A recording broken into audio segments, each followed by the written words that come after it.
Top 20 Clinical Nurse Specialist Interview Questions and Answers.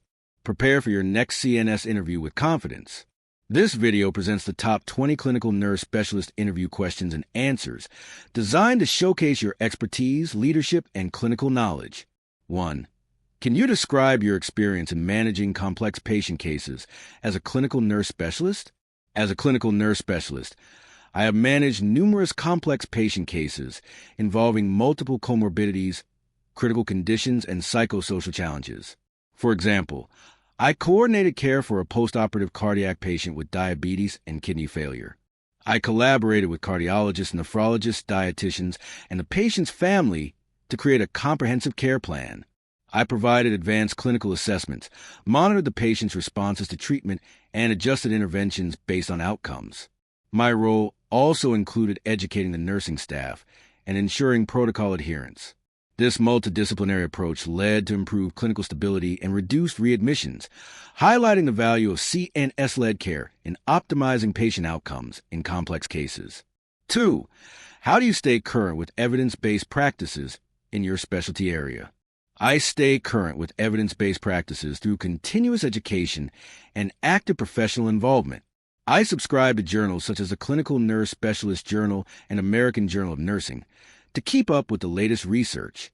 I attend workshops, webinars, and national conferences hosted by organizations like the National Association of Clinical Nurse Specialists, NACNS.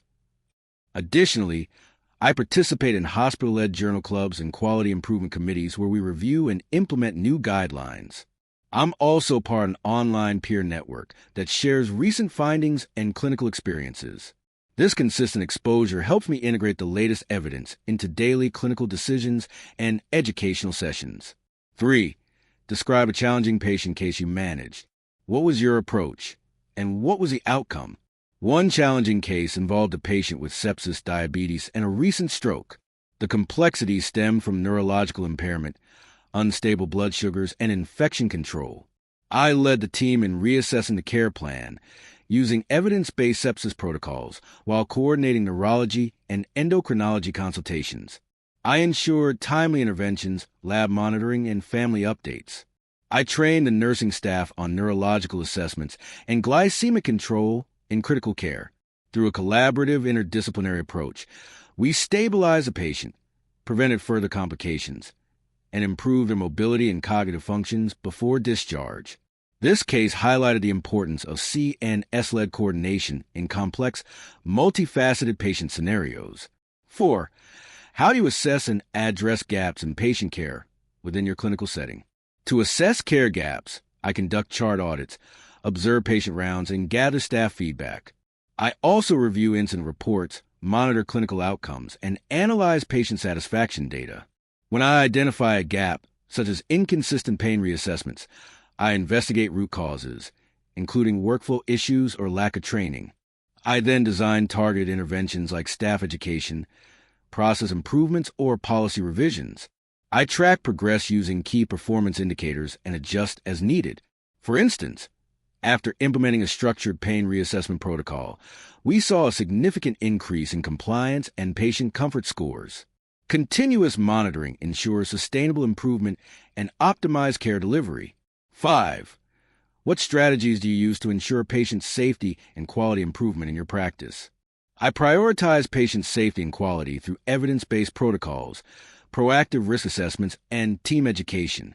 I lead safety rounds, participate in root cause analyses, and work closely with the quality department to develop and implement action plans.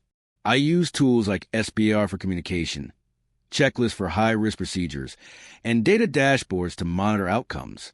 I also champion initiatives like fall prevention and infection control. When errors or near misses occur, I facilitate debriefings to promote learning rather than blame. By fostering a safety culture and encouraging open communication, I help reduce adverse events and drive continuous quality improvements across units. 6. How do you collaborate with physicians, nurses, and other healthcare professionals to improve patient outcomes? Collaboration is essential to my role as a clinical nurse specialist. I foster strong relationships with physicians, nurses, pharmacists, therapists, and social workers through regular interdisciplinary rounds and open communication. I use evidence-based guidelines to align the team around patient-centered care plans. For example, in managing pressure injuries, I worked closely with wound care nurses and physical therapists to develop preventive strategies, leading to a 40% reduction in incidents.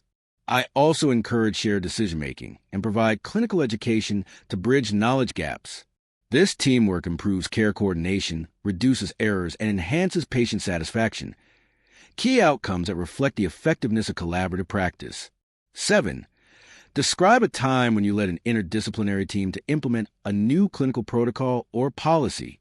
I once led an interdisciplinary team to implement an early mobility protocol in the ICU.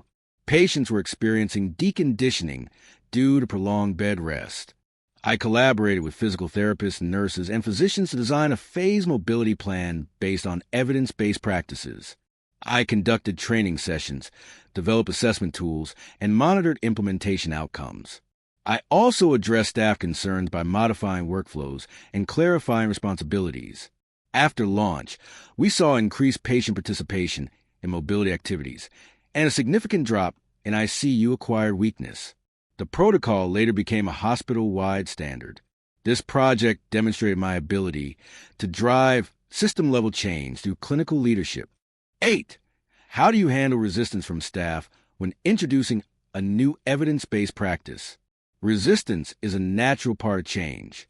I approach it with empathy, active listening, and clear communication.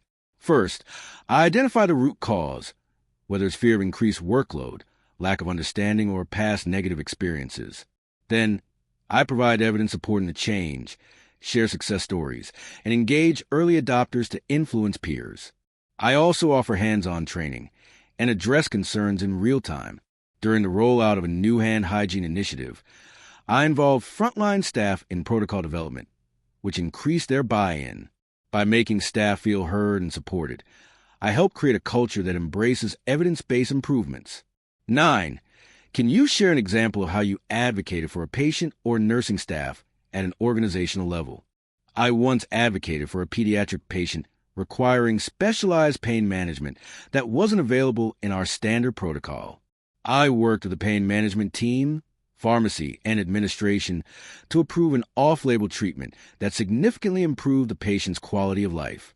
I also advocated for the nursing staff by initiating a proposal to reduce mandatory overtime after noticing burnout and its impact on patient care.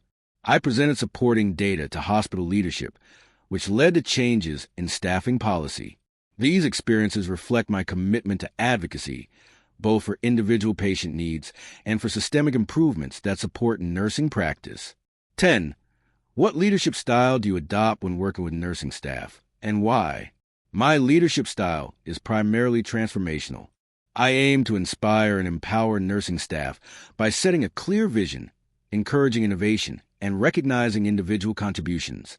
I also integrate servant leadership principles by being approachable, actively listening, and supporting staff in their professional growth. For example, during a unit-wide training initiative, I involved staff in content development and implementation planning, which boosted engagement and compliance. I believe this style fosters trust, accountability, and a positive work environment. By motivating and mentoring others, I help cultivate future leaders and drive lasting improvements in patient care and team performance. 11. How do you approach educating and mentoring nurses and other healthcare staff in your specialty? I approach education and mentorship with a personalized and collaborative mindset. I assess learners' needs through observation, feedback, and performance metrics, then tailor training accordingly. I provide formal in-services, case-based learning, and bedside coaching to ensure knowledge is relevant and applicable. I also encourage critical thinking by asking reflective questions and promoting evidence-based decision-making. As a mentor, I provide guidance on clinical issues, professional development, and emotional resilience.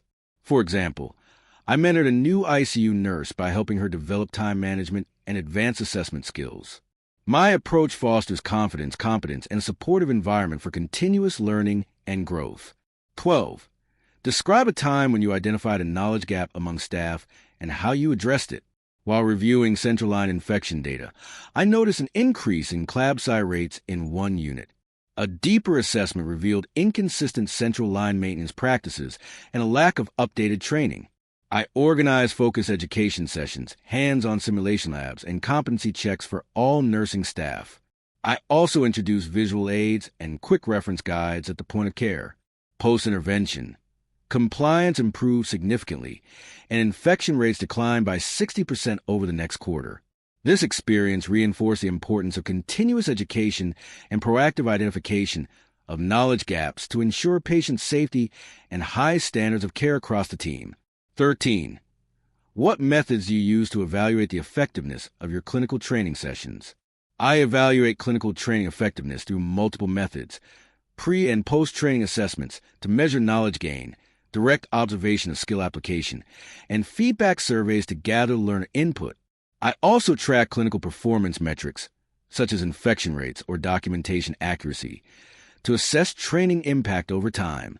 For example, after a wound care refresher course, I audited patient charts and saw a 45% increase in timely wound staging and documentation accuracy. I also conduct follow-up sessions to reinforce learning and make necessary adjustments. These strategies ensure training translates into measurable improvements in practice and ultimately enhances patient outcomes. 14. How do you support new nurses or advanced practice nurses in transitioning into their roles? Supporting new nurses involves structured orientation, mentorship, and emotional support. I develop customized onboarding plans that include clinical skill development, competency checklists, and shadowing opportunities. I pair new hires with experienced preceptors and remain accessible for questions or concerns. For advanced practice nurses, I offer guidance in navigating complex clinical decision-making, interprofessional collaboration, and protocol development. I also facilitate regular check-ins to address challenges and build confidence. For example, I help a new MP transition by co-managing patient care initially, gradually increasing autonomy. This proactive support fosters competence, reduces stress, and promotes retention and satisfaction among newly transitioned staff. 15. Have you been involved in any nursing research or quality improvement projects? Can you describe one? Yes, I co-led a quality improvement project to reduce hospital-acquired pressure injuries. After identifying inconsistent repositioning practices, we implemented a bundle that included staff education, electronic reminders, and standardized documentation tools. I facilitated training sessions, collected baseline data, and conducted regular audits. We also engaged unit champions to reinforce compliance. Within 6 months, we achieved a 50% reduction in pressure injuries. I presented our findings at a regional nursing conference, emphasizing the role of CNS leadership in driving practice change. This project not only improved patient outcomes, but also strengthened interdisciplinary collaboration and staff engagement in quality improvement efforts. 16. How do you integrate research findings into your clinical practice? I integrate research findings by critically appraising current literature, attending evidence-based practice workshops, and collaborating with peers during clinical meetings. I ensure that new findings align with organizational goals and patient needs before implementing changes. For example, after reviewing recent studies on delirium prevention in ICU patients, I initiated a project to introduce non-pharmacological interventions such as cognitive stimulation and early mobilization. I educated staff, revised care protocols, and monitored outcomes. The result was a measurable decline in delirium cases. Staying current with research and translating it into practice enhances patient care, promotes innovation, and strengthens a clinical decision-making process. 17.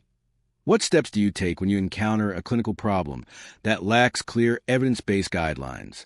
When evidence-based guidelines are lacking, I begin by conducting a thorough literature review and consulting expert opinions or professional organization recommendations. I collaborate with interdisciplinary teams to examine similar case studies or institutional experiences. I may develop and pilot a protocol based on best available evidence, clinical expertise, and patient preferences. I ensure safety through close monitoring and adjustments as needed. For example, when managing care for a rare autoimmune condition, I work with specialists and ethics committees to create a tailored care plan.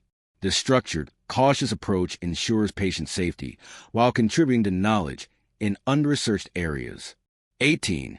How do you handle ethical dilemmas in patient care, particularly when there are disagreements among the care team? I address ethical dilemmas by facilitating open, respectful discussions among the care team, ensuring that all viewpoints are heard and patient rights are prioritized.